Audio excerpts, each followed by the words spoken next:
Hello everyone, welcome back to my another blog. সবাই কেমন আছো? আশা করি সবাই খুব ভালো আছো, আর আমিও খুব ভালো আছি। সকালবেলা চা টিফিন খেয়ে এখানে ঘর মুছছি আজকে। নর্মালি কিন্তু আমাকে ঘর মুছতে তোমরা দেখো না, কারণ ঘর মুছার জন্য একজন কাকিমুনি আছো, বিকালবেলা করে মুছে দে। তো সকালবেলা একটু ঘরটা আমি মুছে নিচ্ছি, দরকার পড়েছিল তাই। তো আমার ঘরটাও কিন্তু মুছেছি এমন না, আমি মায়ের রুমটা তারপর বারান্দাটা সবটাই মুছেছি আজকে।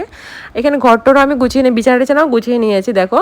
তো বেডশিট আমি 3টা ইউজ করি আর কি, চেঞ্জ করে। একটা বেডশিট সবসময় খাটে রাখতে আর ভালো লাগে না। যাই হোক, এখানে আমি পেঁপেটা খাচ্ছি, আর পেঁপেটা গাছেরই পেঁপে। আর এখানে খাচ্ছি পাবদা মাছের ঝোল দিয়ে ভাত, কুমড়ো ঘন্ট আর কুচে মাছ দিয়ে ভাত খাচ্ছিলাম।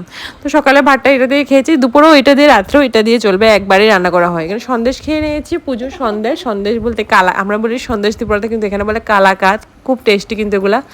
তার বিকালবেলা মানে সন্ধ্যাবেলা, বিকাল না, তখন বড়মাসে প্রতিদিনের মতো কিছু না কিছু নিয়ে আসি টিফিন হাতে করে। তো আজকে নিয়ে আসলো লঙ্কার চপ আর পেঁয়াজি। আর লঙ্কার চপটা খেয়ে বলছিলাম যে একদমই ঝাল নেই, কিন্তু পেঁয়াজিটা দারুণ টেস্টি, লঙ্কার চপটা ভালোই লেগেছিলো, খারাপ লাগেনি কিন্তু।